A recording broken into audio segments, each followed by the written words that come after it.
Muy buenos días, hermanos. Van a abrir sus Biblias, por favor, en Jeremías capítulo 15. Jeremías capítulo 15. Y continuamos en esta mañana con la serie que hemos venido llevando capítulo a capítulo del profeta Jeremías. Aquellos que hemos ido llevando la serie, estamos cada vez cogiéndole como el hilo conductor o el ritmo a esta temática del profeta Jeremías, comprendiendo por qué Dios llamó a Jeremías para esta tarea, cómo Dios en su infinita bondad lo sostiene, cómo Dios lo va a cuidar, lo va a animar, lo va a edificar.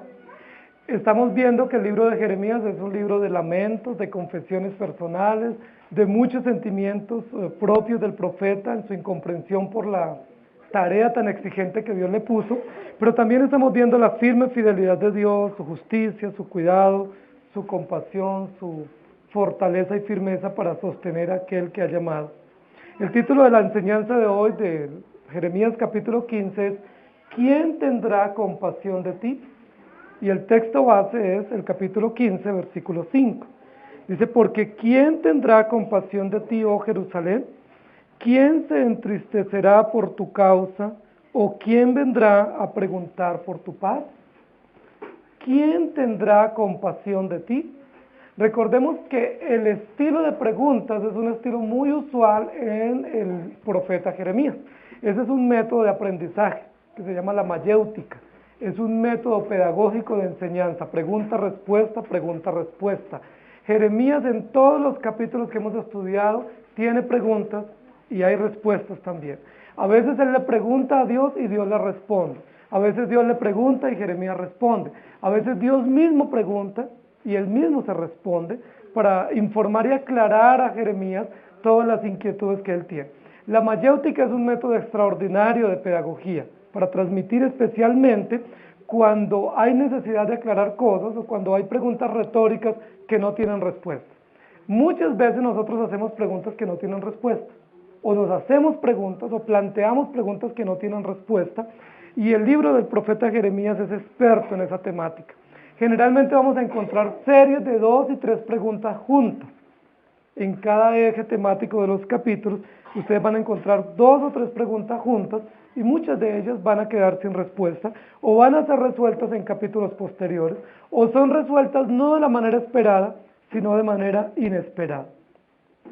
Vamos a comenzar a ver en este capítulo lo contradictorio que es el llamado que Dios le hace a Jeremías, siendo Jeremías un muchacho tranquilo, noble, posiblemente no era tan intemperante en su forma de ser, no era tan osado en su temperamento, en su carácter, sino que era un muchacho pasivo, tranquilo, melancólico, cariñoso, apacible. Pero en medio de ese carácter tan tranquilo, tan apacible, Dios llama a Jeremías a realizar una tarea extraordinariamente audaz, con muchísima firmeza de carácter y que requería de él una fortaleza y una osadía, pues no propia de cualquier varón, en este caso no propia de Jeremías. Jeremías tiene que hacerle frente en este capítulo y a partir de todo su llamado y especialmente de aquí en adelante a la impopularidad. Nadie de nosotros, si somos llamados a una tarea, deseamos realizar esa tarea y pasar inadvertido. Si nosotros realizamos esa tarea, queremos que se nos honre, que se nos reconozca, que alguien por lo menos nos dé una llamada, una palmada en el hombro y nos diga, ¿lo estás haciendo? Bien, te felicito. Sí, lo estás haciendo bien, te admiro y estás adelante, sigue adelante, vas bien. Para todos nosotros es importante eso, es una necesidad natural que tenemos los seres humanos que se llama la aceptación y la valoración. Nosotros necesitamos ser aceptados y valorados. Que alguien nos diga lo que estás haciendo, está bien. ¿Sí? Eso que te encargamos, lo estás haciendo bien, felicitaciones. ¿Quién de nosotros no se siente congratulado por una expresión así? ¿Quién de nosotros no se siente cómodo cuando alguien le dice lo estás haciendo bien, te felicito? Adelante. De hecho, los psicólogos y la psicología contemporánea dicen que es una necesidad básica de que permanentemente se nos esté diciendo, estás bien, adelante, no te desanimes, sigue así, no dejes ese camino, lo estás haciendo perfecto, y que las palabras afirmativas tienen mayor poder en la vida de una persona que las palabras de reclamo o de exigencia. Eso dice la psicología moderna. Sin embargo, la Biblia nos va a mostrar una realidad diferente frente al llamado. Y la realidad es que Dios nos llama a hacer tareas para las cuales no estamos capacitados y que generalmente Dios no está todos los días diciéndonos, está bien, sigue adelante. Generalmente Dios nos está diciendo, estás mal y lo estás haciendo mal y tienes que mejorar. Y casi siempre los mandatos de Dios son imperativos y muchos de ellos advirtiéndonos las sentencias o las consecuencias que tenemos frente a ellos. El profeta Jeremías va a comenzar a vivir en carne propia de manera muy interna y muy fuerte la realidad de la depresión, la realidad de la soledad y de las amenazas de todo el entorno en el cual él está siendo llamado, principalmente los de su propio pueblo. Él va a tener que comenzar a vivir el rechazo, y un rechazo muy fuerte, y va a comenzar a expresar en sus propias palabras y con su propia vida las implicaciones de ese rechazo en su vida como profeta y como hombre de Dios. Es muy probable que para esta época Jeremías está enfrentando una realidad dura a nivel político, porque el nuevo rey que está en Israel, que está en Judá, pues no se la lleva bien con él y está haciendo todo lo contrario de lo que Dios está mandando. Josías fue un rey que apoyó a Jeremías en su labor profética, se cree que fueron buenos amigos, contemporáneos en edad y los dos de acuerdo en su tarea, en la tarea divina de extender el plan de Dios. Pero el rey que está en ese momento, que es Joacín, está en contra de Jeremías. Es un rey malo, es un rey malvado, que Jeremías dice una cosa y Joacín hace otra. Y eso comienza a generar una gran controversia en su corazón, una gran contradicción. Jeremías va a describir en este capítulo sendas angustias y va a llegar a comenzar a expresar sentimientos y realidades que no son propias de un creyente en situaciones normales, sino propios de personas en situaciones de presión o en situaciones de profundas angustias. Jeremías capítulo 20, versículo 7, es uno de los textos que más adelante lo vamos a ver y que nos va a ayudar a comprender lo que hoy se vislumbra en este capítulo. Me sedujiste, oh Jehová, y fui seducido, más fuerte fuiste que yo y me venciste. Cada día he sido escarnecido, cada cual se burla de mí. Y en Jeremías, en Segunda de Reyes, capítulo 21, versículos 10 al 16, vamos a comenzar a ver lo que está pasando en el momento histórico que Jeremías está escribiendo. Habló pues Jehová por medio de sus siervos los profetas diciendo, por cuanto Manasés rey de Judá ha hecho estas abominaciones y ha hecho más mal que todo lo que hicieron los amorreos que fueron antes de él, y también ha hecho pecar a Judá con sus ídolos, por tanto así ha dicho Jehová el Dios de Israel, he aquí yo traigo tal mal sobre Jerusalén y sobre Judá, que al que lo oyere le retiñirán ambos oídos, y extenderé sobre Jerusalén el cordel de Samaria y la plomada de la casa de Acab, y limpiaré a Jerusalén como se limpia un plato que se friega y se vuelve boca abajo, y desampararé el resto de mi heredad, y lo entregaré en mano de sus enemigos, y serán para presa y despojo de todos sus adversarios, por cuanto han hecho lo malo ante mis ojos, y me han provocado a ira, desde el día que sus padres salieron de Egipto hasta hoy. Fuera de esto derramó Manasés mucha sangre inocente en gran manera, hasta llenar a Jerusalén de extremo a extremo, además de su pecado con que hizo pecar a Judá, para que hiciese lo malo ante los ojos de Jehová. La pregunta de Jeremías es, ¿quién tendrá compasión de ti? Está Jeremías y Dios mismo haciendo una pregunta para Judá y Jerusalén, preguntando en medio de las circunstancias y todas las realidades que van a enfrentar, ¿quién va a tener misericordia de ellos? Y yo quiero que leamos en esta oportunidad los primeros 9 versículos para que comprendamos que una expresión de la compasión de Dios para Judá y para Jerusalén, especialmente para el remanente, es la necesidad de la disciplina. La disciplina es una necesidad, versículos 1 al 9. Me dijo Jehová, si Moisés y Samuel se pusieran delante de mí, ¿no estaría mi voluntad con este pueblo? Échalos de mi presencia y salgan. Y si te preguntaren, ¿a dónde saldremos? Les dirás, así ha dicho Jehová, el que a muerte, el que a espada, el que a hambre, y el que a cautiverio. Y enviaré sobre ellos 4 géneros de castigo, dice Jehová, espada para matar y perros para despedazar, y aves del cielo y bestias de la tierra para devorar y destruir. Y los entregaré para terror a todos los reinos de la tierra, a causa de Manasés, hijo de Ezequías, rey de Judá, por lo que hizo en Jerusalén. Porque ¿quién tendrá compasión de ti, oh Jerusalén? ¿Quién se entristecerá por tu causa? ¿O quién vendrá a preguntar por tu paz?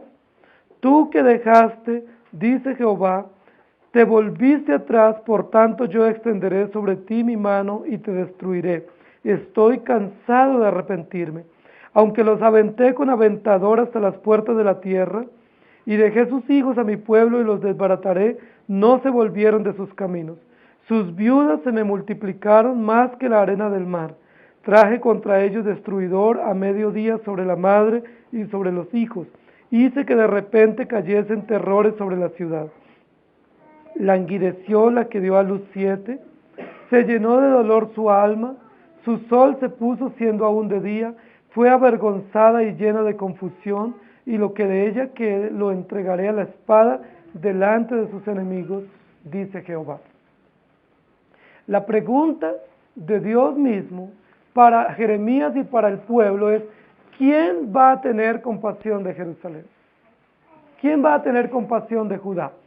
Dijimos hace un momento que la compasión tiene que ver con el cuidado, con ponerse para defender a alguien, con traer esperanza y restaurar a personas que están en aflicción.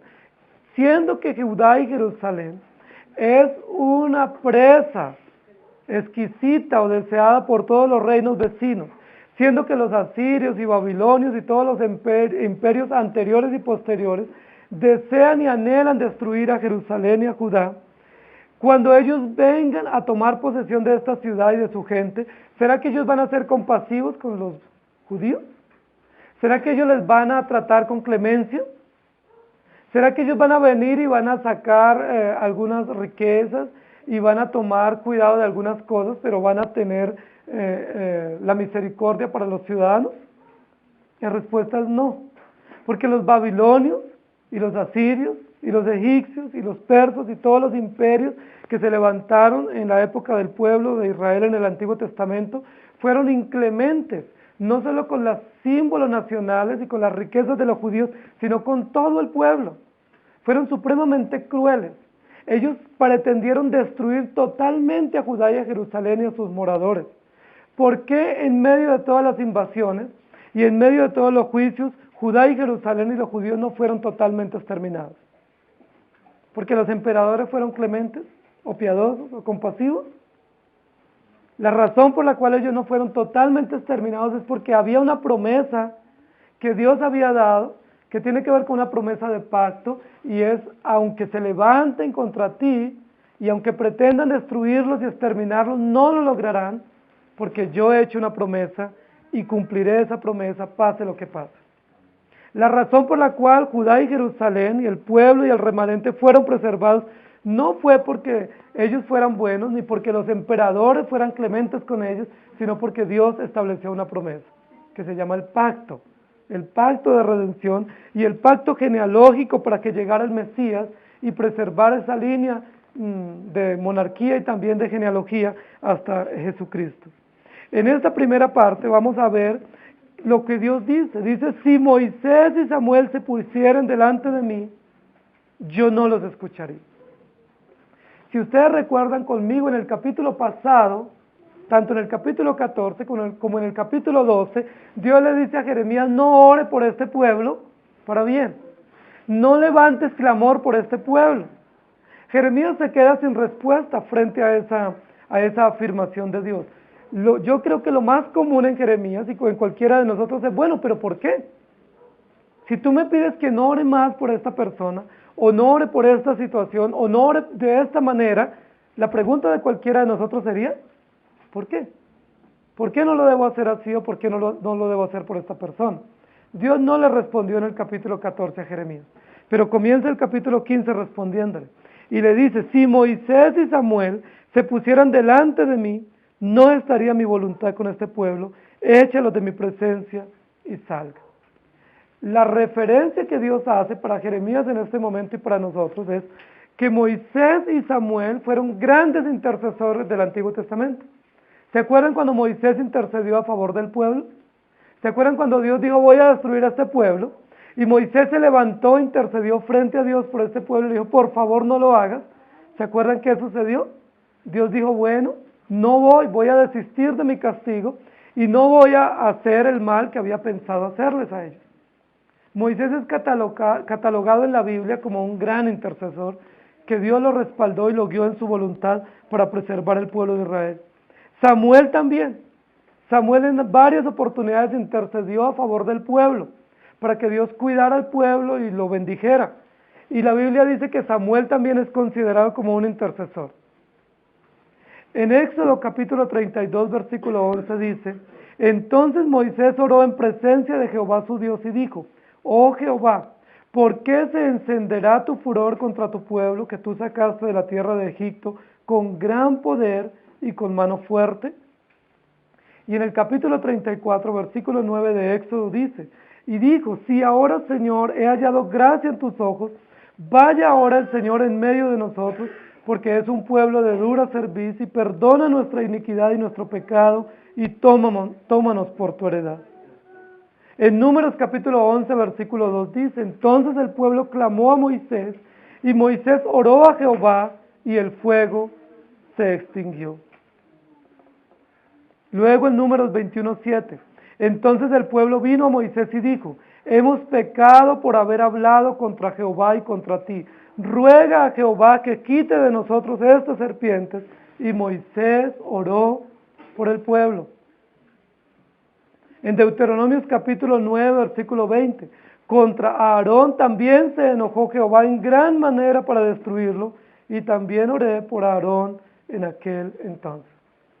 Moisés era un hombre que siempre intercedía por el pueblo. Cumplía una función sacerdotal de mediación a través de la oración y Dios le respaldó en muchísimas oportunidades cuando él clamó por el pueblo. Primera de Samuel 7, 5 al 11. Y Samuel dijo, reunid a todo Israel en Mizpa y yo oraré por vosotros a Jehová. Y se reunieron en Mizpa y sacaron agua y la derramaron delante de Jehová y ayunaron aquel día y dijeron, contra Jehová hemos pecado. Y juzgó Samuel a los hijos de Israel en Mizpa. Cuando oyeron los filisteos que los hijos de Israel estaban reunidos en Mizpa, subieron los príncipes de los filisteos contra Israel. Y al oír esto, los hijos de Israel tuvieron temor de los filisteos. Entonces dijeron los hijos de Israel a Samuel, no ceses de clamar por nosotros a Jehová nuestro Dios, para que nos guarde de la mano de los filisteos. Y Samuel tomó un cordero de leche y lo sacrificó entero en holocausto a Jehová. Y clamó Samuel a Jehová por Israel, y Jehová le oyó. Y aconteció que mientras Samuel sacrificaba el holocausto, los filisteos llegaron para pelear con los hijos de Israel, mas Jehová tronó aquel día con gran estruendo contra los filisteos, y los atemorizó y fueron vencidos delante de Israel. Y luego en 1 de Samuel, capítulo 12, versículos 19 y 23, mas David, viendo a sus siervos hablar entre sí, entendió que el niño había muerto, por lo que dijo David a sus siervos, ¿ha muerto el niño? Y ellos respondieron, ha muerto. Mas ahora que ha muerto, ¿para qué he de ayunar? ¿Podré yo hacerle volver? Yo voy a él, mas él no volverá a mí. Y luego en el Salmo 99:6 dice, Moisés y Aarón entre sus sacerdotes, y Samuel entre los que invocaron su nombre, invocaban a Jehová, y él les respondía. Moisés y Samuel son presentados en la Biblia como hombres intercesores a favor del pueblo, como hombres que clamaron una y otra vez por el pueblo de Israel, y Dios escuchó sus oraciones y les respondió favorablemente según la petición que ellos hacían. Dios lo que le dice a Jeremías es, no pretendas ser un intercesor a favor del pueblo. Esta es la tercera oportunidad que Jeremías pretende orar a Dios para que Dios cambie los planes y para que Dios responda favorablemente. Y Dios en 2 oportunidades le ha dicho que no lo haga, y esta es la tercera que le dice, si viniera Moisés y si viniera Samuel para interceder, los sacaría de mi presencia y no los escucharía porque no está mi voluntad con ellos. ¿Qué es lo que Dios le está enseñando a Jeremías? Que hay momentos en los que se debe interceder y hay momentos en los que no se debe interceder. que ha habido momentos en la historia en los que se intercedió y Dios favorablemente mostró su voluntad a través de la intercesión de estos varones, pero que este no es el momento de interceder. Ya se ha intercedido mucho, el pueblo no ha respondido favorablemente, el pueblo no se ha arrepentido y no estamos en momento de interceder. Dios está en momento de derramar su castigo para los impíos y su disciplina para el pueblo de Israel. Que es oportuna la disciplina y que Dios no se va a devolver de su disciplina. La respuesta de Dios es, viene el castigo y viene un castigo cuádruple para ellos. Y Dios les va a decir cómo los va a castigar. Les dice el que a muerte, el que a espada, espada, el que a hambre, y el que a cautiverio, a cautiverio. ¿Qué es lo que Dios está hablando aquí? Dios está hablando de algo que a nosotros nos cuesta en algunos sentidos entender y es el tema de la predestinación o la determinación o la preordenación de Dios sobre todas las cosas. Dice, nadie se va a escapar. Todos, absolutamente todos en Judá y en Jerusalén llevarán las consecuencias del castigo disciplinario para esta nación, porque no se han arrepentido. Y habla Dios de 4 tipos de castigos para esa nación. Esos 4 tipos de castigos son muerte, espada, hambre y cautiverio. Unos van a morir, otros van a sufrir la guerra y las inclemencias de la guerra, otros van a tener que huir para no ser alcanzados por los ejércitos y mientras huyen padecerán hambre. Es decir, tendrán que pasar hambrunas porque tienen que refugiarse en las montañas o en las cavernas, tienen que huir de los enemigos y van a pasar hambre, y otros muchos serán alcanzados y llevados cautivos a un imperio enemigo. ¿Quién se va a escapar de esta tragedia? ¿Quién se va a escapar de la ira implacable de Dios para esta nación? ¿Qué es lo que Dios le dice a Jeremías? No ore más. Aun si vinieran grandes intercesores de la antigüedad, no los escucharé porque lo único que voy a enviar sobre ellos son 4 géneros de castigo para matarlos, para destruirlos, para humillarlos y para que se aterroricen todos los reinos de la tierra. Es supremamente diciente lo que Dios está haciendo con el pueblo de Israel. Dice, yo los voy a devorar, los voy a destruir y los voy a entregar al terror por una razón. Y es porque el malvado Manasés ha cometido muchas iniquidades y el pueblo de Israel ha seguido las iniquidades del malvado Manasés. ¿Se acuerdan que fue Manasés el que unos años anteriores había mandado matar a Isaías? La historia dice que Isaías huyó del rey Manasés, que es conocido con ese adjetivo como el malvado rey, el hombre más malvado de todos los reyes de Judá. Y huyendo Isaías se metió en un árbol que estaba hueco para protegerse. Como no salían y lo podían sacar, este rey malvado mandó a cerrar el árbol para matarlo. Y murió allí dentro del árbol. Dice la Biblia que a causa de ese hombre malvado que hizo todo lo malo ante Jerusalén y que todo el pueblo caminó en esos pecados terribles, dice, yo los destruiré, los castigaré. Los primeros versículos que leímos hace un momento hablan del castigo. ¿Quién va a escapar del juicio? ¿Habrá oración, intercesión, súplica o mediación que pueda hacer que alguien se escape de este juicio inclemente de Dios? La respuesta es no. ¿Quién tendrá compasión de ti? ¿Quién podrá venir y auxiliar a Jerusalén frente a la ira implacable de Dios? ¿Quién podrá venir y decir, no, yo tomo el lugar de estos hombres malvados y por favor no los castiguen o no venga sobre ellos la ira de Dios? Dios va a decir al final del versículo 5, o mejor en el versículo 6, dice las razones por las cuales Dios va a castigar. Dice, yo los voy a castigar porque ustedes me dejaron, se volvieron atrás de dioses ajenos, porque se olvidaron de mí y porque estoy cansado de arrepentirme. La idea del texto es que el pueblo de Israel deliberadamente se había ido tras la idolatría y se había olvidado de Dios. La idea final del versículo es que en algunas oportunidades el pueblo de Israel vino pidiendo perdón.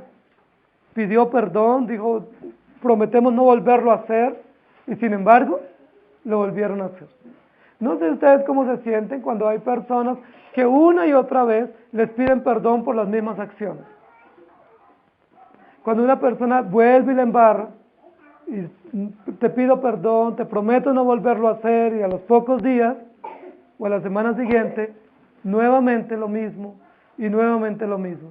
Dios lo que le está diciendo es, estoy cansado de sus arrepentimientos. La pregunta es, ¿realmente se había arrepentido el pueblo de Israel alguna vez? ¿Realmente cuando ellos se acercaban a Dios era en genuino arrepentimiento? ¿O era simplemente lo siento, no lo volvemos a hacer, pero no había arrepentimiento? Hemos visto en capítulos anteriores que el pueblo de Israel no se había arrepentido. En algunos momentos, a lo que más llegó en la época de Jeremías fue a decir, hemos pecado contra Dios, lo sentimos, pero no más. ¿Y eso es arrepentimiento genuino? Que yo diga, la embarré, disculpe, ¿eso es arrepentimiento? El arrepentimiento implica una profunda conmoción interna por haber ofendido a Dios. El arrepentimiento implica conversión, es decir, un cambio de actitud y caminar en sentido contrario al camino que íbamos. Y el arrepentimiento implica restitución o reparación del daño causado. Si no hay esos tres ingredientes, no hay arrepentimiento verdadero.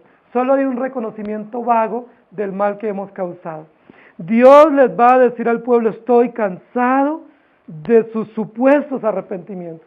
Estoy cansado de sus supuestas conversiones, pero ustedes siguen en lo mismo, no cambian.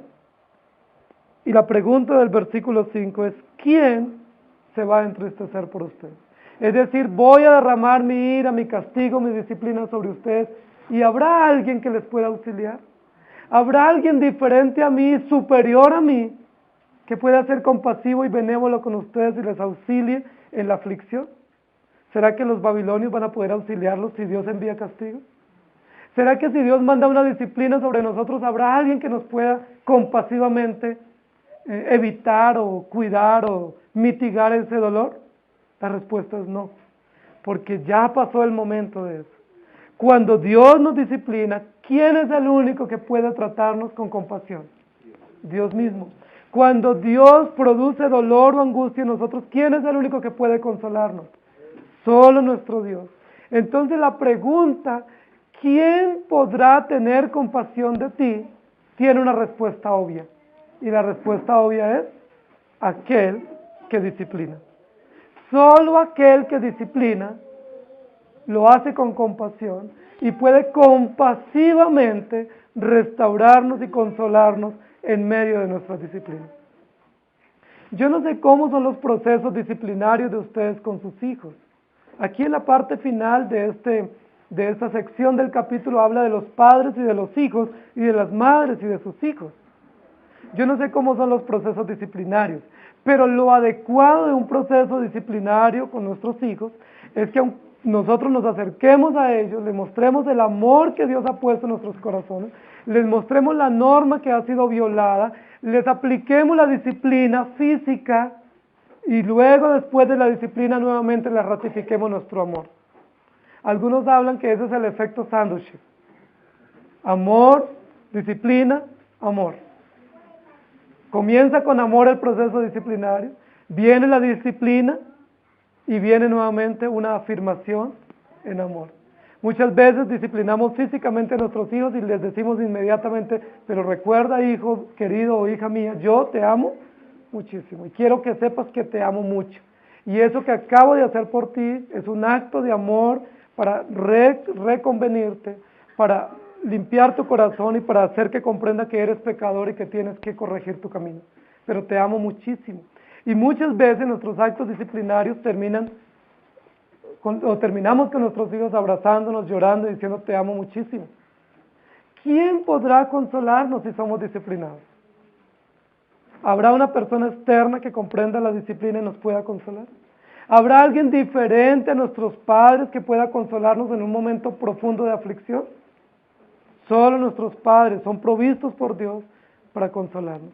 y en el caso de nosotros como hijos de Dios, solo nuestro Dios, que Él propone y dispone y permite la disciplina, es el único que nos puede consolar.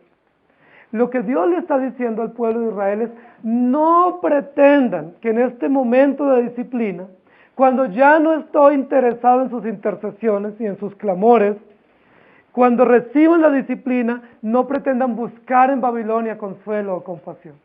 No pretendan huir a otros hombres y entregarse en brazos de otros para que otros los consuele. Lo que Dios les está diciendo, yo les traigo la disciplina y yo mismo tengo compasión de ustedes. Yo les traigo la disciplina y yo mismo me entristeceré por la causa de ustedes y vendré a preguntar por la paz de ustedes. ¿No les parece eso maravilloso a ustedes? ¿No les parece, queridos hermanos, que ese acto disciplinario, justiciero de Dios está lleno de gracia y de benevolencia?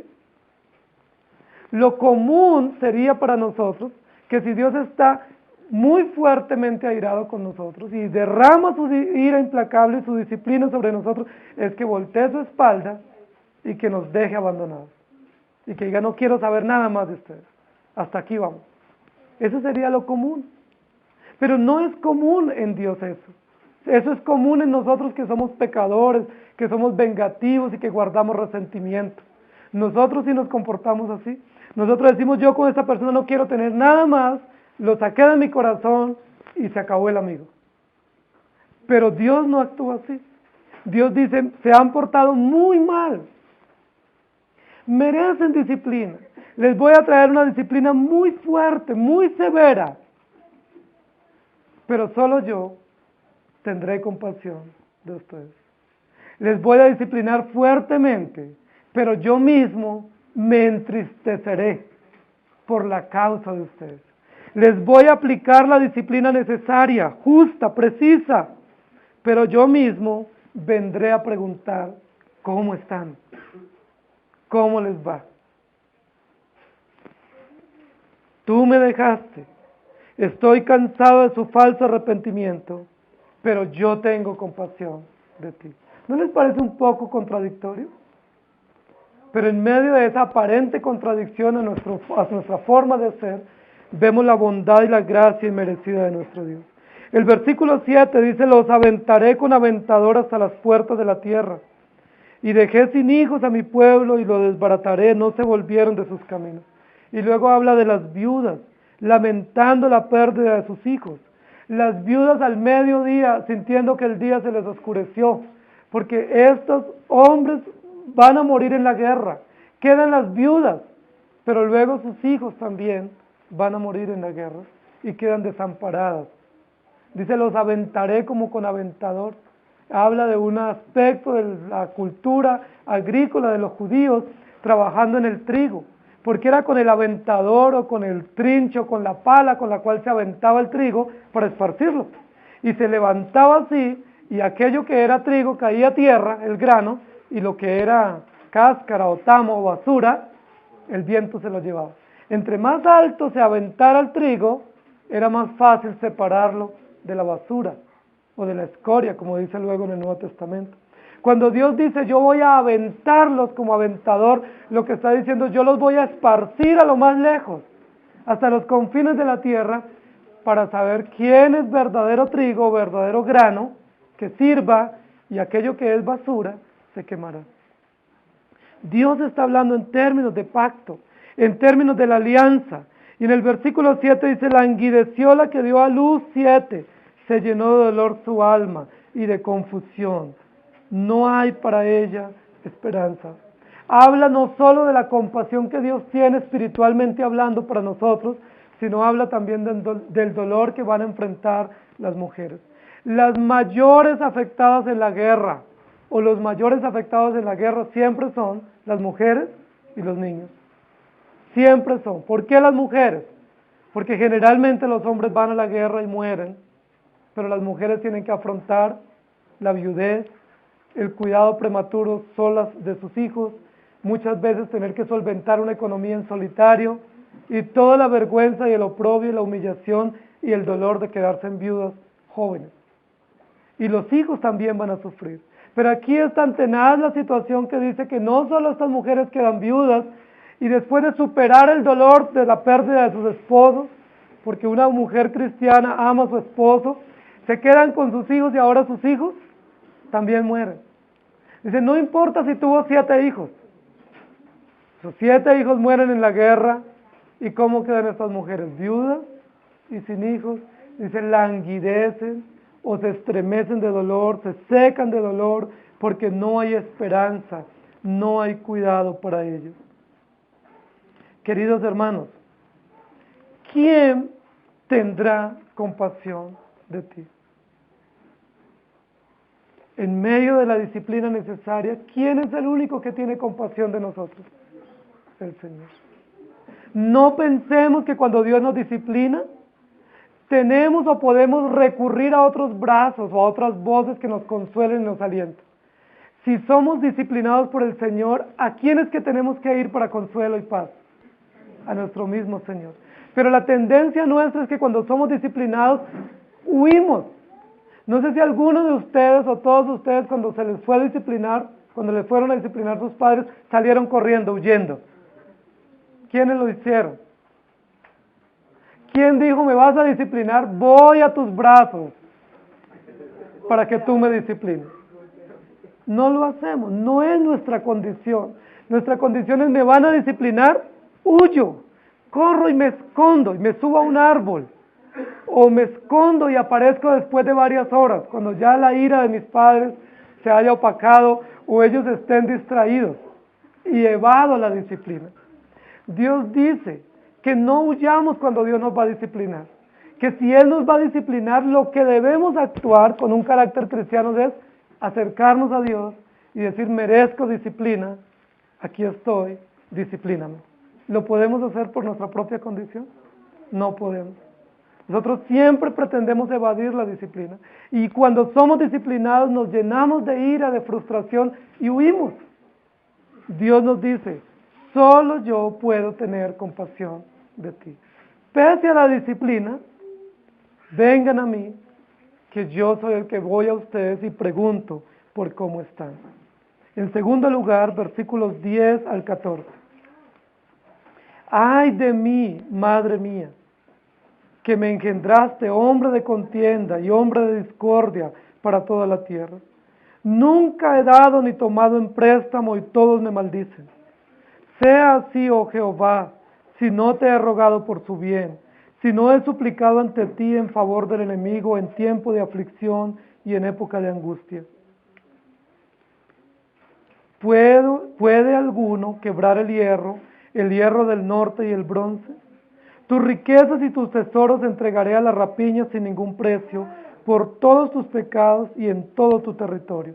Y te haré servir a tus enemigos en tierra que no conoces, porque fuego se ha encendido en mi furor y arderá sobre vosotros. En este segundo momento, en el capítulo, hay una terrible paradoja que está enfrentando el profeta Jeremías. Y es un primer indicio de la profunda depresión, angustia y soledad que está enfrentando el profeta Jeremías. El profeta Jeremías comienza a enfrentar soledad, pero una soledad que va más allá de sentirse solo por un momento. Muchos de nosotros enfrentamos soledad porque alguien no nos acompañó a una diligencia, porque tuvimos que estar una semana solos, porque alguien viajó y nos dejó solos y decimos, me sentí muy solo esta semana. Pero no es esa la soledad que tiene Jeremías. La soledad que Jeremías está enfrentando es una soledad existencial. Es una soledad profunda, es una soledad depresiva, angustiante. Es una soledad fatal.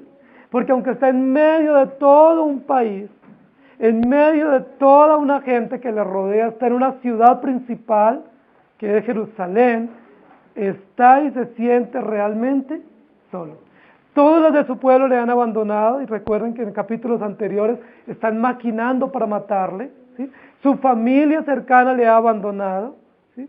Está en una situación terrible, el rey le ha abandonado porque su rey que era amigo murió y ha quedado solo, Tiene que enfrentarse al rey, enfrentarse al sistema sacerdotal, enfrentarse a los de su pueblo, enfrentarse a los de su nación y además de eso enfrentarse a sí mismo. Jeremías comienza a expresar un segundo lamento existencial en el libro de Jeremías. Hubo ya uno en el capítulo 12 y este segundo lamento es ¡ay de mí!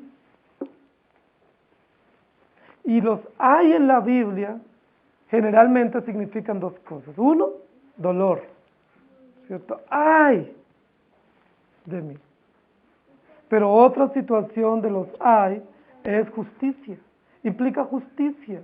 Es decir, viene sobre mí la justicia de Dios o el trato de Dios y me va a doler o me está doliendo muchísimo. ¡Ay de mí! ¡Madre mía! Ustedes saben por qué muchos le mencionan la madre a uno con frecuencia, ¿no? Jeremías lo hizo en esta oportunidad. ¡Ay de mí! ¡Madre mía! ¡Oh mi madre! ¡Ay de mí! Jeremías recurre a una expresión común en su dolor, que es una expresión de profunda angustia y de profunda confrontación emocional, diciendo, me siento despreciado, rechazado, reprochado y no sé qué va a hacer de mí. En ese versículo dice, me engendraste hombre de contienda y hombre de discordia para toda la tierra. Así como el juicio es universal, así como la disciplina implica ser aventados o esparcidos por todos los confines de la tierra, al pueblo judío, Jeremías dice, yo me he constituido como un hombre de discordia para toda la tierra. ¿Qué es lo que está sintiendo Jeremías? Jeremías no está diciendo, gloria a Dios, tengo tantos me gusta en algo que acabé de poner en internet. Tengo muchos seguidores. Mucha gente está a mi favor. Tengo tantas personas que quieren escucharme, verme, estar conmigo. Me siento bien.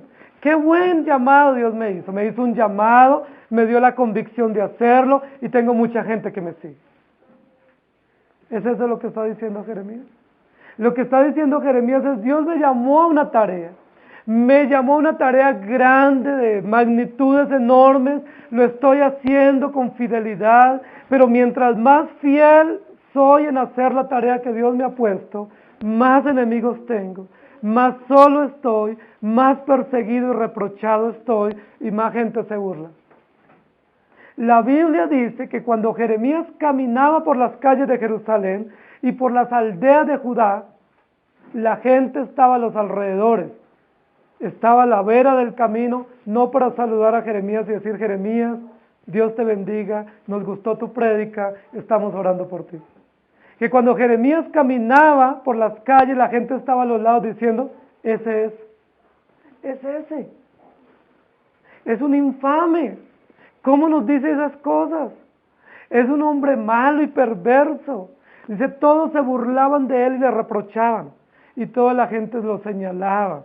Y por eso él dice, ¡ay de mí! No aguanto más, no soporto más. ¿Para qué me engendraste? ¿Para qué nací? El primer reclamo que hace Jeremías en este libro sobre por qué nació, lo hace en el capítulo 15. Y luego vamos a ver una expresión mayor de su dolor en el capítulo número 20. ¡Ay de mí! Y pareciera que está hablando con la mamá y diciéndole, ¿para qué me engendraste? Ahora, ¿fue la mamá lo que lo engendró o fue el papá? Está recurriendo a los padres y diciéndole, ¿para qué fui engendrado? En otras palabras, ¿para qué nací? ¿Para qué existo? ¿Para qué vivo? ¿Cuál es la razón, el sentido, el propósito de mi estadía aquí?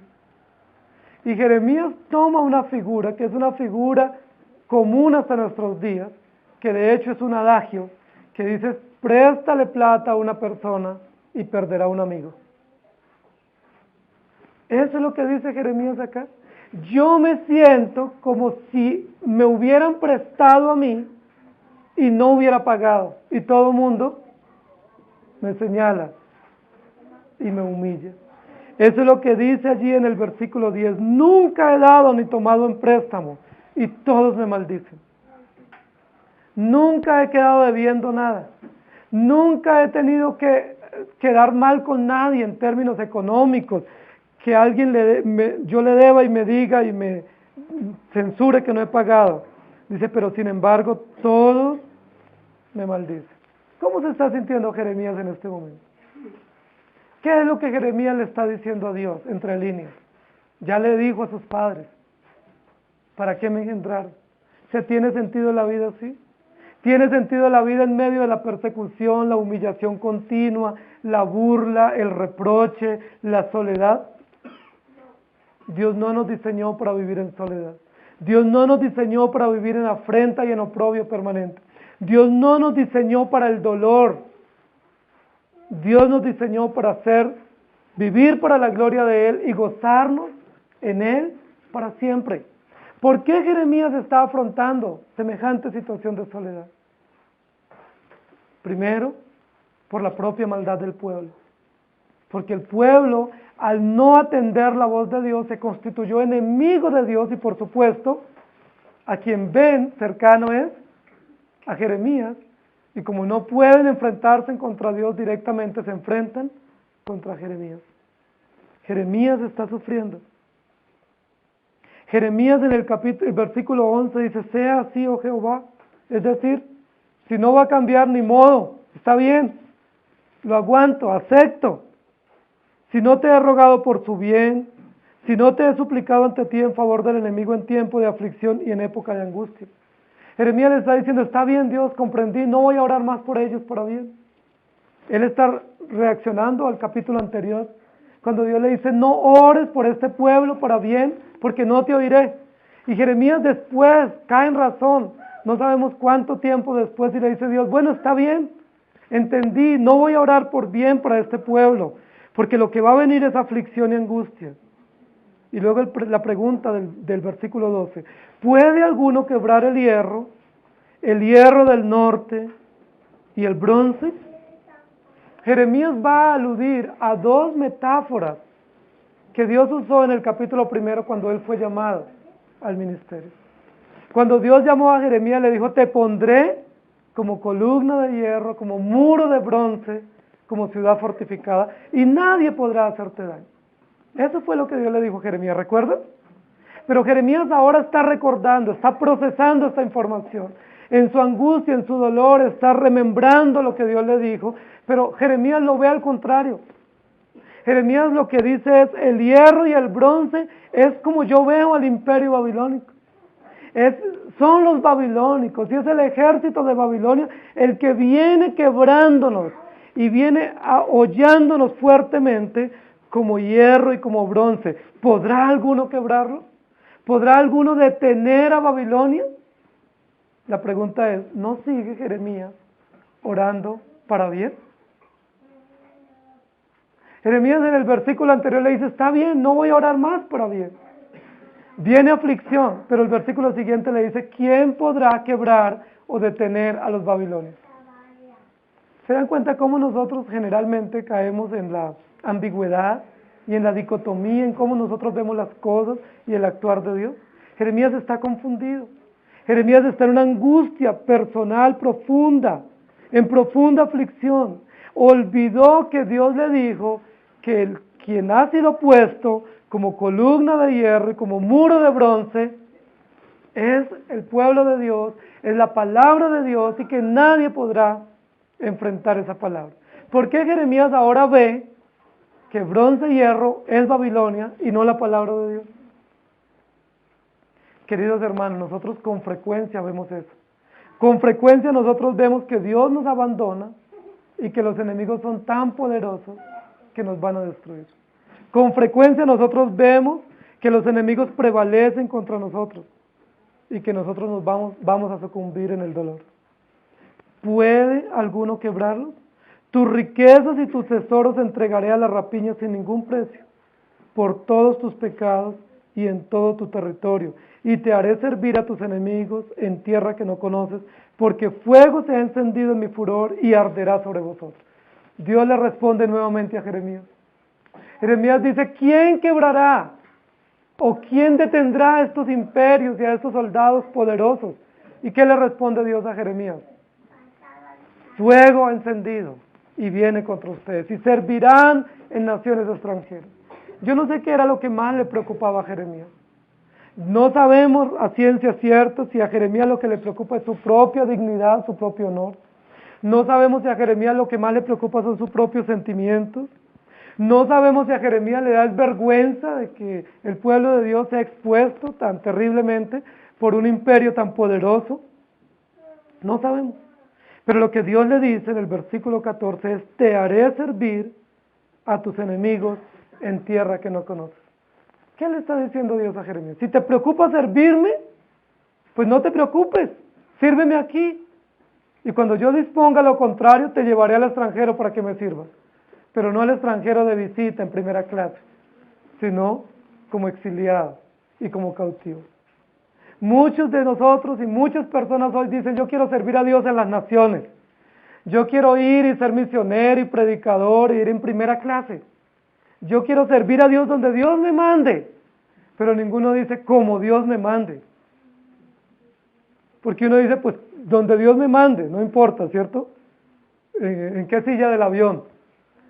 No, Dios le va a decir a Jeremías, si te preocupa servirme, si lo paradójico para ti, lo que te aflige es, vienen y nos van a invadir y no voy a poder servir más a Dios, no te preocupes, Jeremías, me vas a poder servir, ya no aquí, sino en el extranjero, porque vas a ser llevado al exilio y este pueblo al cautiverio.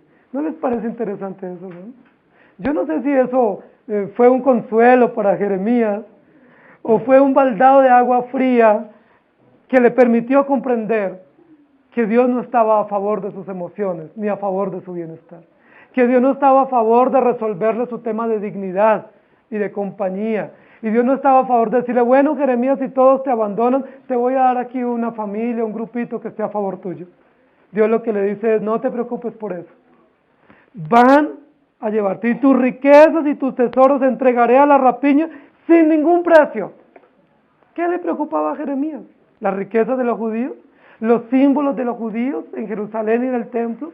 ¿Que toda la riqueza y el oro que había en el templo era tan valioso y había que protegerlo? Por lo menos había que venderlo. ¿Sí? Por lo menos vendámoslo barato. Cuando uno piensa en viajar o piensa en que posiblemente hay una situación de calamidad, uno dice, bueno, pues aunque sea vendamos algunas cosas. Pongámoslas en venta a tiempo o vendámoslas baratos si es necesario, pero no perdamos todo. ¿Qué le responde Dios a Jeremías? Jeremías, todas tus riquezas, todas tus posesiones y tus tesoros, ni siquiera se van a entregar, ni se van a vender, ni a regalar. Se los van a robar unos depredadores, se los van a llevar sin ningún precio, y eso sucederá en todo tu territorio. ¿Qué le queda a Jeremías para esperar? ¿Qué esperanza tiene Jeremías?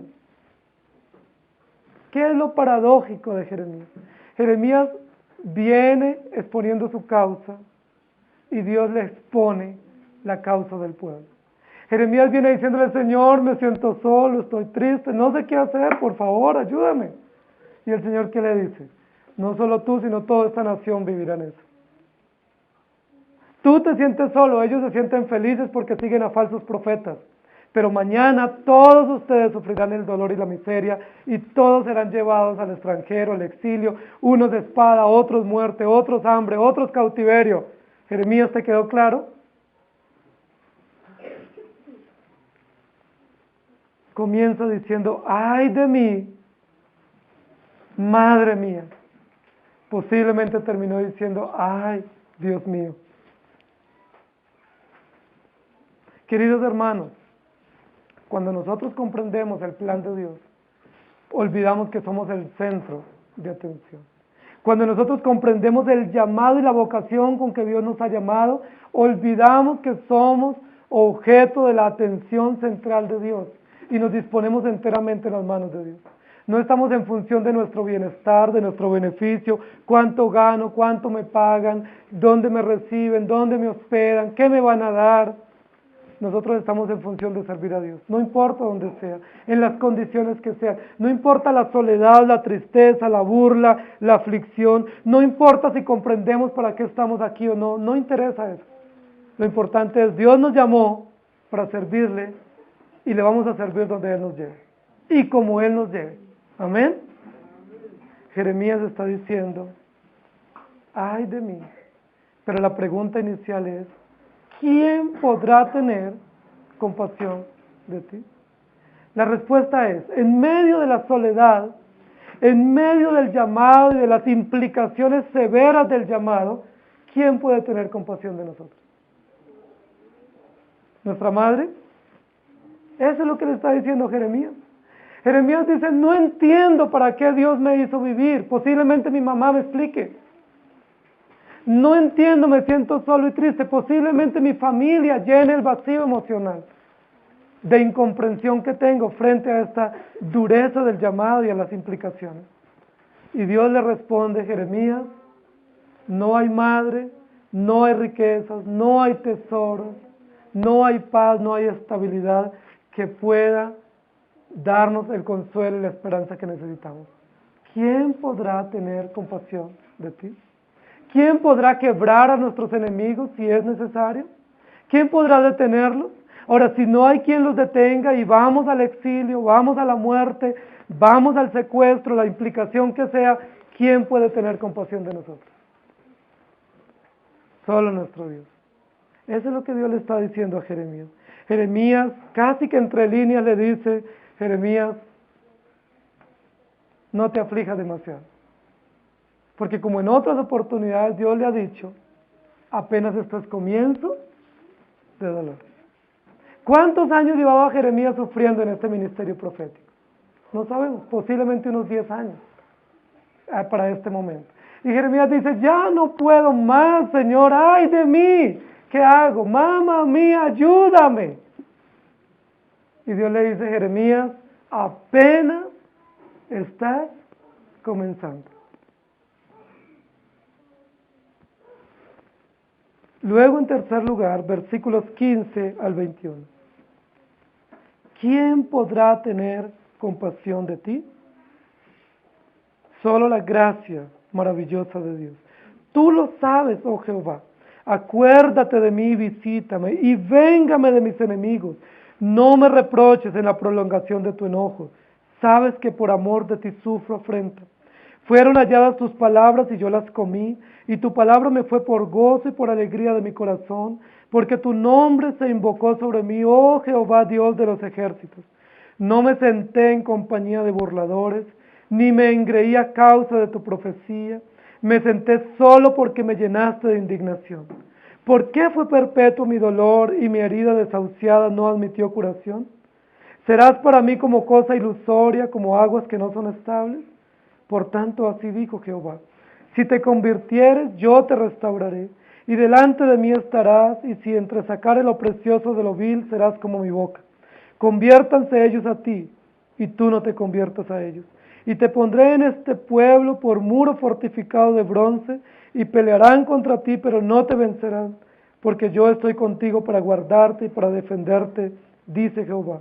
Y te libraré de la mano de los malos, y te redimiré de la mano de los fuertes. En esta tercera parte, Jeremías nuevamente, como cualquiera de nosotros, está presentándose ante Dios de manera egoísta.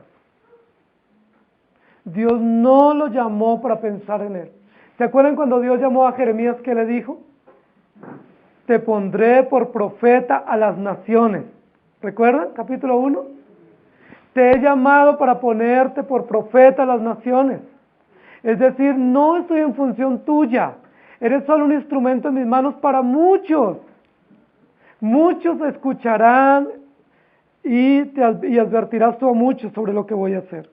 Pero Jeremías está en un momento de soledad, de angustia, y no está pensando en las naciones. ¿En quién está pensando ahora? En él. Hay muchos artículos y pronombres personales en este capítulo. Muchos posesivos. Mi, yo. ¿Les ha pasado a ustedes alguna vez que piensan solo en ustedes? Generalmente lo hacemos porque somos egoístas, porque somos individualistas, porque somos subjetivos en todo. Nosotros siempre estamos en función nuestra. Si me siento bien, pienso que todo el mundo está bien. Si todo gira en torno a mí, pienso que todo marcha bien. Jeremías está en ese momento, es una encrucijada para él, diciendo, tú lo sabes, oh Jehová, acuérdate de mí, visítame, véngame, por amor de ti sufro.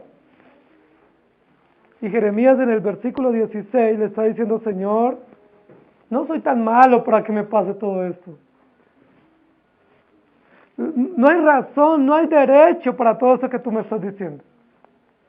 Jeremías le está diciendo en el versículo 16, pero Señor, si es por tu palabra, yo la recibí, la comí y la medito. O sea, si es por devocional, yo todos los días hago mi devocional. Yo cumplo mis deberes espirituales, o sea, no es para tanto. ¿Por qué todo esto? Jeremías está en un plan que es un plan malévolo, que no nos corresponde hacer. Y es entrar a defendernos frente a Dios. ¿Puede alguno de nosotros defenderse frente a Dios? ¿Sus hijos alguna vez entran a cuestionar lo que ustedes hacen y a querer defenderse? Y decir, ¿por qué a mí? No, venga, le explico, escúcheme. ¿Hacen eso nuestros hijos? Y a veces nosotros caemos en la trampa, sí, hijo, ven, nos sentamos y explícame. Y a veces nosotros también pensamos que Dios nos lleva el juego y que se sienta con nosotros, ya, entendí. Ahora sí supe por qué era lo que sentía y qué es lo que quieres. Jeremías está haciendo eso. Jeremías le dice, fueron halladas tus palabras, el pueblo no las comió, pero yo las comí. ¿Sí? Y tu palabra me fue por gozo y por alegría a mi corazón, porque tu nombre se invocó sobre mí, oh Jehová de los ejércitos. Y luego el versículo 17, yo no me senté en compañía de burladores. Es decir, yo no tengo nada que ver con este pueblo. ¿Sí? A mí sáquenme de ese grupo porque yo soy harina de otro costal. Ni vaya a pensar que yo soy como ellos. Y le dice, y yo no me engreí. En el versículo 17. No me engreí a causa de tu profecía. Es decir, no piense que yo me llené de orgullo y de altivez porque como soy el único profeta bueno y como tú sabes que yo cuento contigo y tú estás a mi favor, no piense que yo estoy engreído. No piense que se me subió el llamado a la cabeza y que me llené de altivez y de prepotencia. No, Señor, por favor, no pienses eso.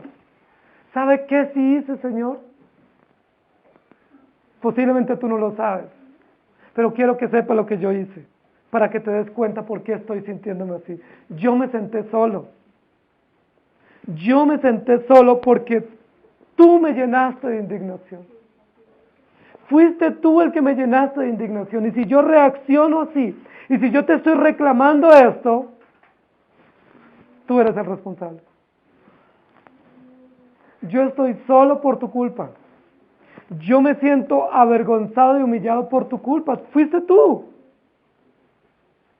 ¿Cómo les parece la reacción de Jeremías?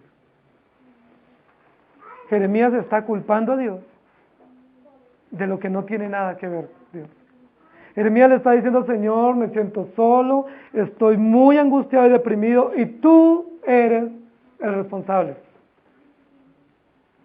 Yo no soy soberbio, yo no vivo en pecado, yo leo tu palabra, yo hago mi devocional, voy a la iglesia todos los domingos, diezmo de todo lo que gano, hago oraciones. ¿Y qué dice Jesús? Fariseo. Hipócrita.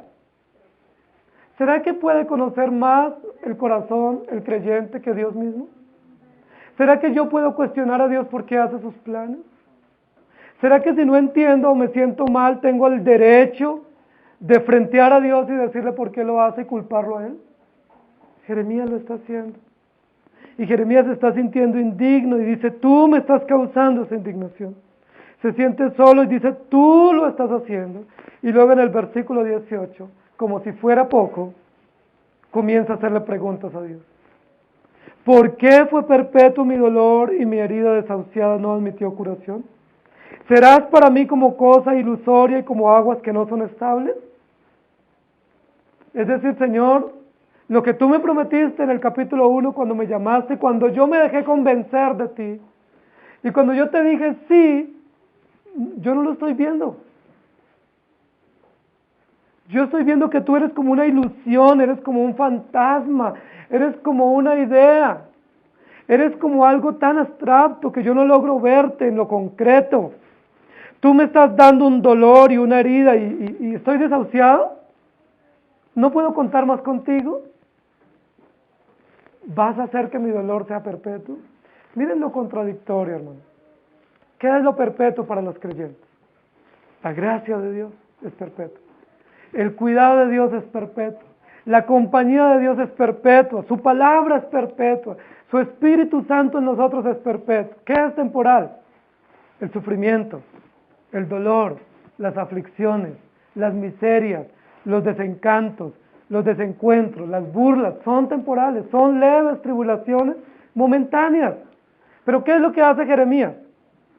Lo perpetuo y lo eterno lo considera efímero e ilusorio. Y aquello que es tan efímero, ilusorio, tan temporal, lo considera eterno, perpetuo. Está confundido Jeremías. Está muy mal Jeremías. ¿Por qué está mal Jeremías, queridos hermanos? Porque dejó de mirar al Señor y comenzó a mirarse a sí mismo. Porque dejó de ver el llamado y las implicaciones de su encargo y el carácter perfecto de Dios y comenzó a mirarse a sí mismo. Porque Jeremías creyó algo que muchas veces creemos nosotros, que él era mejor que todos los demás. Y todavía le dice, Señor, ¿tú crees que estoy engreído? Pues no, claro que estaba engreído. Claro que estaba engreído porque él dice, pues si yo soy el que profetizo todo esto, a ellos les va a pasar todo eso. Pero a mí no me va a pasar eso. Y Dios le dice, olvídate Jeremías, olvídate porque vas a vivir lo mismo que ellos. Y serás humillado y esparcido igual que ellos. Y tus riquezas y tu dignidad igual que ellos la afrontarás. Y no vas a decir que no me sirves allá también me servirás. Jeremías está pasando un momento de profundo dolor. Y Jeremías piensa que es digno. Y Jeremías piensa que no hay motivo para que Dios permita eso. ¿Recuerdan lo que dijo Job? Recibiremos de Dios solo lo que nos gusta y no recibiremos también lo que no nos gusta. Si Dios nos preguntara, ¿quieres recibir esto, hijo mío? La mayoría de las cosas nosotros no las recibiríamos. Gracias a Dios porque Él nos pregunta. Igual como nosotros no podemos preguntar a nuestros hijos qué quieren, porque Dios nos puso como padres y somos nosotros los que velamos por el bienestar integral de ellos. Muchas veces nuestros hijos no quieren estudiar y nosotros ¿qué decimos? Bueno, pues quédate. O no quiero hacer esto o aquello. No, hay tareas, hay deberes, hay principios, hay encargos ineludibles que tienen que ser realizados. Pero ¿saben Dios cómo le responde? Jeremías se acerca a Dios. Y yo me imagino a Jeremías como cuando nosotros estamos furiosos, ¿cierto? Cuando estamos heridos diciéndole, Señor, venga a ver, tengo preguntas para ti. Te voy a hacer unas preguntas. ¿Tú qué es lo que estás haciendo conmigo? ¿Eres una ilusión para mí? ¿Eres como un agua que no se retiene, como una cisterna rota que se está vaciando y no me va a poder cuidar y refrescar? ¿Eres tú como una ilusión y estás pensando que yo hago parte de toda esta multitud pecadora? ¿Tú crees eso? ¿Tú no crees que yo soy hombre limpio, íntegro y que no merezco esto? Mire, yo nunca me he sentado con ellos. Yo nunca he compartido lo que ellos hacen. Y termina Jeremías su parte, posiblemente diciendo, bueno Señor, entonces, a ver, ¿qué me va a decir? Y Dios es tierno y compasivo. Y Dios no nos deja con esos. Dios nos responde. ¿Saben qué le responde en el versículo 19? Si te convirtieres, yo te restauraré. Y delante de mí estarás. Y si entresacares lo precioso de la vil, serás como mi boca. Conviértanse ellos a ti, y tú no te conviertas a ellos. ¿Qué le dijo Dios a Jeremías? De una manera categórica, firme, como Dios sabe decir las cosas, Lo hizo con Jeremías. Dios no se dejó increpar por Jeremías, como no se deja increpar por ninguno de nosotros. Dios no se dejó cuestionar ni entra en el juego nuestro de nuestras pataletas. Dios le dice a Jeremías, Jeremías, conviértete. ¿De qué tiene que convertirse Jeremías? Si Jeremías dice que no ha hecho nada, es inocente, como todos nosotros, hasta que se nos compruebe lo contrario. Y Dios le comprueba a Jeremías que necesita convertirse, porque lo que él ha dicho es justo su pecado. Lo que él dijo que no había hecho y que no había compartido es justo su pecado. Jeremías está pensando solo en él. Jeremías está diciendo que él no se sentó con burladores y no está engreído, que se sentó solo, pero realmente no fue eso. Él nunca quiso estar solo. ¿Por qué está solo? No porque él dijo, no, yo me voy a sentar solito allá en la esquina, sino porque todo el mundo lo rechazó y le tocó estar solo. Eso no es cierto que él se sentó solo. No es cierto que él no estaba engreído, él estaba engreído. Por eso mucha gente se burlaba de él y lo despreciaban, porque él se mostraba, aunque daba el discurso, se mostraba como si él no fuera a sufrir las consecuencias del castigo. Y Dios le dice a Jeremías, conviértete. Jeremías, hay pecado en ti. Jeremías, conviértanse ellos a ti y tú no te conviertas a ellos. ¿Saben qué le preocupaba tanto a Jeremías? ¿Qué pensaba la gente de él? A Jeremías le importaba mucho el concepto de los demás. Y ese es un pecado terrible que muchos de nosotros tenemos. Queremos estar en paz con todos, queremos que todo el mundo piense mal, queremos que nadie tenga un concepto equivocado. Y claro, para eso nos toca ser hipócritas. Para eso nos toca ser aduladores, engañadores, dar medias informaciones, para paladear a todo el mundo y que todo el mundo nos tenga en alta estima. Ese era un pecado gravísimo de Jeremías. Y Dios le dice a Jeremías, conviértanse ellos a ti y tú no te conviertas a ellos. Es decir, no te compares con ellos, no te mires a la luz de ellos, no pretendas ser como ellos, tú tienes que ser diferente. Son ellos los que tienen que ver tu obrar y ver tu actuar y ver tu proceder y ellos ver lo diferente que tú eres. ¿Ustedes no creen que eso fue una terrible exhortación para Jeremías? ¿No creen que eso fue una buena respuesta, pero una respuesta que movió su corazón? Jeremías estaba preguntando por otras cosas y Dios va al corazón. Jeremías le preocupa que la gente lo señala, pero Dios no va al tema de la gente, Dios va al corazón de Jeremías. Jeremías está diciendo, me siento solo y todo el mundo me mira mal. ¿Y sabe qué le dice Dios a Jeremías? El problema no es la gente, el problema eres tú. El problema no es lo que los demás hagan por ti. El problema no es lo que los demás piensen de ti, el problema es tu propio corazón. Conviértanse ellos a ti y tú no te conviertas a ellos.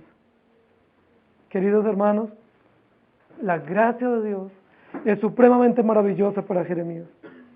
Y luego le dice, y te pondré en este pueblo por muro fortificado de bronce, y pelearán contra ti, pero no te vencerán, porque yo estoy contigo para guardarte y para defenderte, dice Jehová.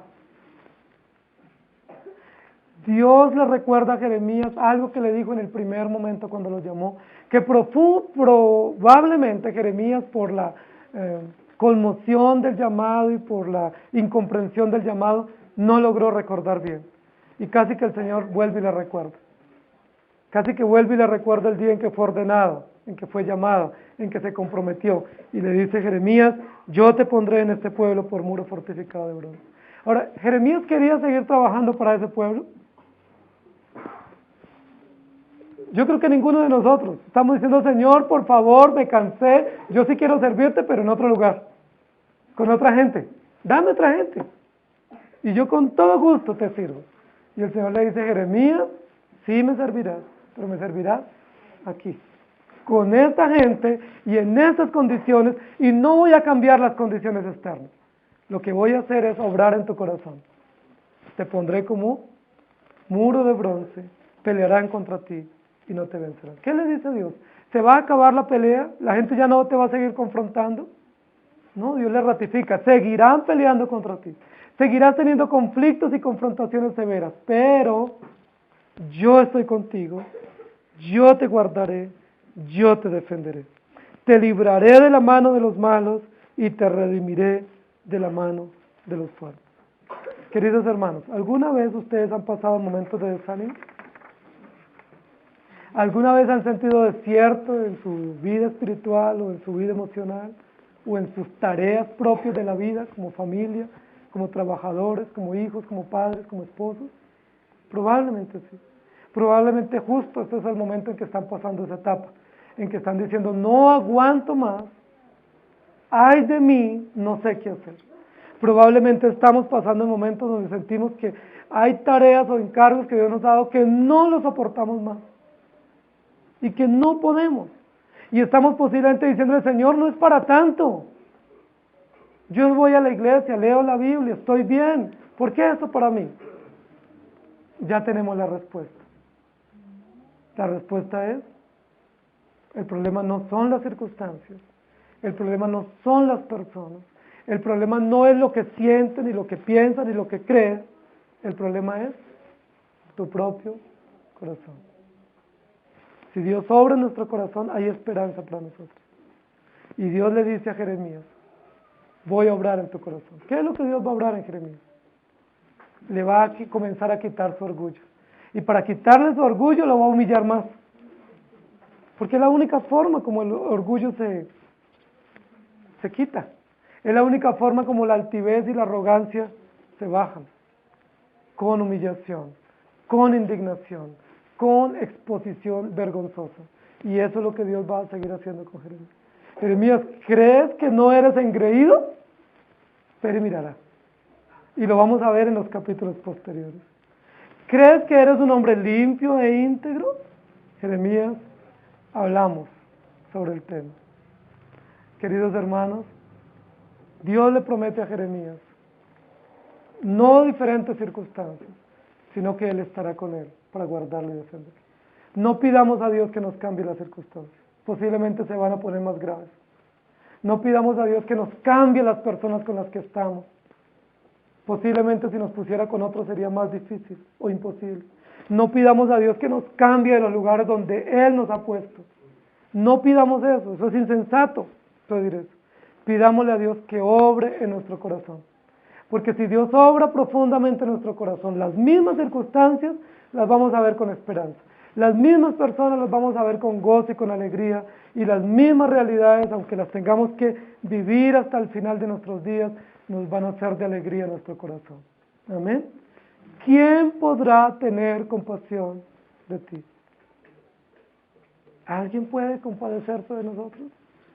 Solo aquel que nos disciplina, Él mismo tiene compasión de nosotros. Solo aquel que nos llamó a estos encargos, tanto en la familia como en la sociedad, como en el ministerio, tiene compasión de nosotros. Y solo aquel que mostró en Cristo Jesús su gracia incomparable, seguirá permanentemente mostrando su gracia y su compasión hacia nosotros. Oremos. Amado Señor,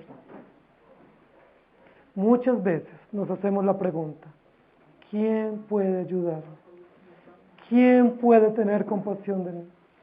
Muchas veces frente a lo que vivimos, pensamos que la familia, los amigos, el dinero, el irnos a otro lugar cambia las circunstancias o las condiciones. Pero tu palabra nos muestra hoy nuevamente que el problema no está en lo que vivimos, o sentimos, o creemos, o vemos. Que el problema nuestro, el gran problema nuestro, de nuestra soledad, el gran problema de nuestras angustias, de nuestras aflicciones, el gran problema de nuestros pecados, está en nuestro propio corazón. No son nuestros hijos los problemáticos, es nuestro propio corazón. No es nuestro esposo o nuestra esposa el problema en nuestra casa, el problema es nuestro propio corazón. El problema en la iglesia no es el pastor o el consistorio o los hermanos. El problema en la iglesia es mi propio corazón engañoso y traicionero. Señor, ten misericordia de nosotros. Ten compasión de nosotros. límpianos más y más de nuestra maldad. Lávanos de nuestro pecado, Señor. Permítenos no mirar hacia afuera, sino hacia nosotros para pedirte misericordia y perdón. Ayúdanos. Ayúdanos, Señor. Humilla nuestro corazón. Muchas veces creemos como Jeremías que somos dignos, que somos mejores que otros y que no somos engreídos o prepotentes. Qué equivocados estamos. Porque tú le vas a enseñar a Jeremías que a pesar que es un hombre pacífico, un hombre tranquilo y melancólico, también es soberbio y orgulloso. Ayúdanos, Señor. Todas las personas que nos rodean son tan pecadoras como nosotros. No somos mejores. Yo como pastor no soy mejor que ninguno de mis hermanos. Posiblemente soy peor que ellos, porque tengo más conocimiento y actúo deliberadamente con más oposición a tus mandatos. Ten misericordia de mí, de mi familia, de nuestra iglesia, de tu pueblo en el mundo entero. Ayúdanos, Señor, porque para estas cosas, ¿quién es suficiente? Solo tú, que tienes compasión. Y tu compasión la muestras para nosotros a través de la disciplina. Tu compasión la muestra para nosotros a través de recordarnos y afirmarnos en el llamado y en la vocación para la cual nos has traído. Y tu compasión la muestras para nosotros a través de la cruz de Cristo, mostrándonos su gracia incomparable. Pelearán contra ti, pero no te vencerán, porque yo estoy contigo para guardarte y para defenderte. Tú no cambias las circunstancias, cambia nuestro corazón. Tú no cambias a las personas, obras internamente en nuestra vida. Tú no transformas las cosas que nos molestan o nos inquietan. Tú nos cautivas con tu presencia. Tú nos humillas con tu gracia y nos limpias con tu sangre. Alabado sea tu nombre, en Cristo Jesús. Amén. El Señor les bendiga, hermanos.